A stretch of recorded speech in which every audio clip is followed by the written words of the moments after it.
Hello, ladies and gentlemen. Welcome to my new show where I talk about things. My new show called What Is Up With? What is what up with? Well, I don't know. We just kind of bring up something like cheese, and we're just like, what is up with that? What's going on here? What's with the holes? Is Swiss cheese? What kind of cheese is this? Why is it pink? This is not good. What is up with that? Anyway, let's get started with the first episode of What's Up With. What's up with Refuse Down Under?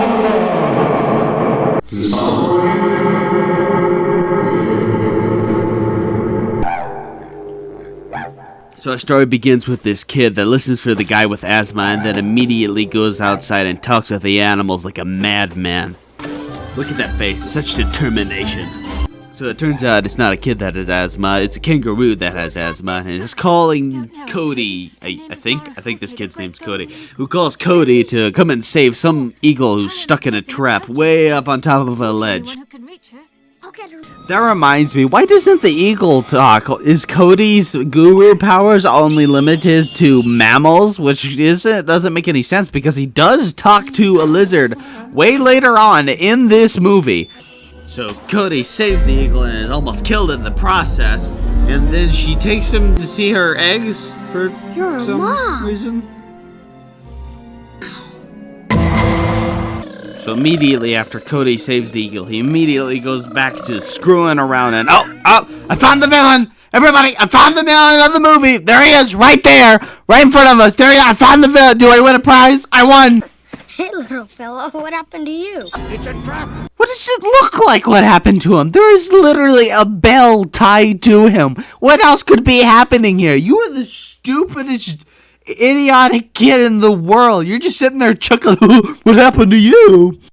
You know what this scenario reminds me of? It reminds me of when you're playing Skyrim and you activate one of those traps that are super obvious and you could have seen it from a mile away, and then you feel like a total idiot for activating the trap even though it was totally obvious that it was there because the button is about 3 feet wide. Are you alright? Yeah, I think so. Okie dokie. Wait! I'm with the kid. That hokey dokey seriously sounded like hokey dokey. I'm just gonna leave you here now. I'm just gonna abandon you in this ditch. Bye forever. So McLeish shows up in his Australian Optimus Prime truck. And when he realizes that he's got a child in his hold, he logically blames it on his lizard.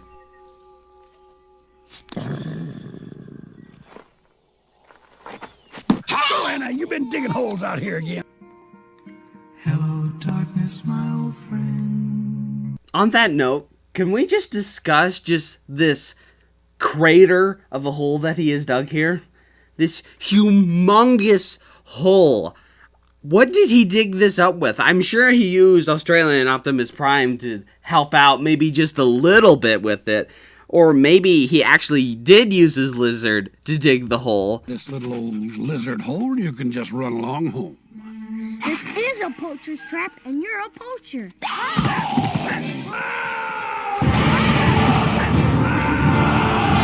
Oh, and I made this. And now, a word from our sponsor. Do you like guns? Cool gun! Do you like shooting animals illegally? Animal murder is fun!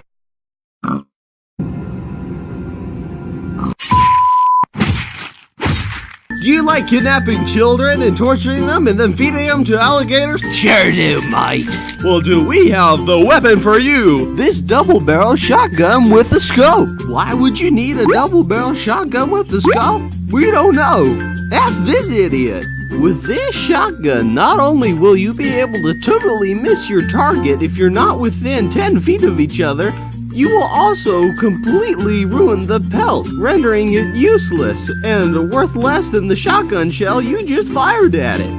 With this scope, not only will you be able to stare at your enemies from over 100 feet away, but you will be able to watch yourself miss from 100 feet away, because you have a double-barrel shotgun, and you're shooting at someone with a shotgun from 100 feet away. Call the number below right now so you can get 50% off of your double barrel shotgun with a scope. is it that every time the protagonist runs away from the bad guy, he always ends up at some sort of cliff or river, just some immovable object? That all of the heroes of every story ever just like gather together? Now, remember, before you meet the bad guy, make sure you're at least 100 feet away from a cliff or a river, so it'll make your capture all that more traumatizing, or your escape the more cool and more amazing. I think the real reason why writers use the immovable object cliche is because if like the kid couldn't get over a fence, or he trips over a rock or something, we'd just be ticked off at him for the rest of the movie. Like, are you kidding me? Kid, you just climbed a mountain. You couldn't climb a stupid fence, or you tripped over a rock? Come on, guys. I think the cliff cliche would make the perfect tool for a crossover episode. They'd be like at the top of the cliff and they'd be like, how are we gonna get down there? They're gonna get us. And the people at the bottom are gonna be like, how are we gonna get out there? They're gonna get us. Man, we're screwed. And here's the Australian pine rock. I love everyone looks super concerned that the representatives from Hungary and the USA are missing, but this one guy on the right looks so pissed off that they're not here. How dare they not show up? Don't they know I have things to do? Don't they know it's poker night? I lost $32 because of these fools! Also, Bianca's from Hungary? I didn't know that. As it turns out, Bianca and Bernard are having dinner at a very fancy restaurant run by crickets, and Bernard is very nervous because he's about to ask Bianca to marry him, and Bianca seems to be giving off signals that she knows something up. Bianca might not actually suspect anything, she just always sounds like she's flirting with you constantly. Right about here, if this was a musical like most Disney movies, right about here would be perfect for a bad guy song.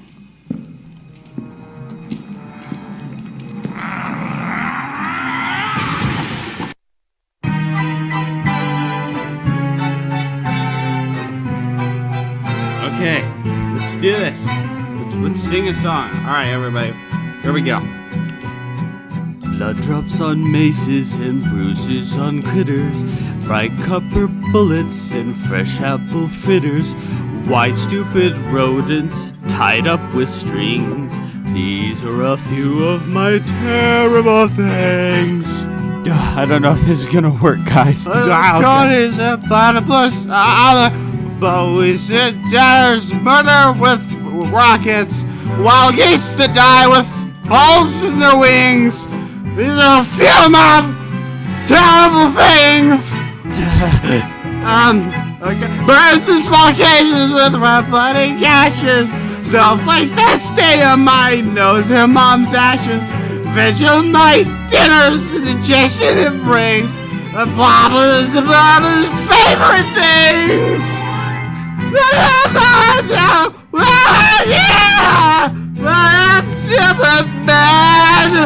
I simply remember the terrible things that I don't feel so mad. Blood drops, maces, and bruises on critters, bright copper bullets and fresh apple fritters, why stupid rodents tied up with strings. These are a few of my terrible things. God. Okay, can we run covered bunnies and platypus omelets, bows and daggers and murder with rockets, wild geese that die with holes in their wings. These are a few of my terrible things. Let me just slow it down for a second. Come on, your birds in small cages with red bloody gashes, snowflakes that stay on my nose and mom's ashes, Vegemite dinners and indigestion it brings. These are few of my terrible things. Something, blah blah blah blah blah. Something I don't remember my favorite things, and now I really feel so bad. This video makes no sense. It's all over the place, which is, I suppose, that's appropriate since this channel's called Lord Rants, and rant means to speak or shout at length in a wild and passionate way. So yeah, I've stayed true to the channel name. Let's just wrap this up with a very sentimental ending. Just sum up the whole movie in a very nice and passionate way. Rescuers Down Under may be just a kids movie, but if you really examine it, really dig deep into this story, you realize just how much meaning is in this film. It's a story about, well, mainly about this kid that's being kidnapped, and it does bring up problems in today's society with kidnapping, but it's also a story about a mouse named Bernard. And Bernard has a problem with exerting himself. And throughout this story, throughout this journey he goes through, he learns to exert himself. He learns to stand up for himself, and not just for himself, for others. And in the beginning, he was just a scared little mouse because, you know, he's a mouse. If you really examine the film and you look past all of the violence and the jokes and that one curse word they snuck into that creepy doctor scene, well, you can really see that they did put a lot of effort into this, that there's actually a good story within. Of course, I might be biased against this film since I grew up with this movie, but I don't care. 10 out of 10, this is a good film. Fight me.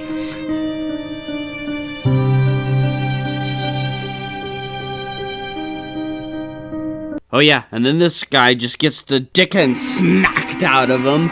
Look at that face. That face has seen true terror. Terror that he's experienced before. Terror that was buried deep down within.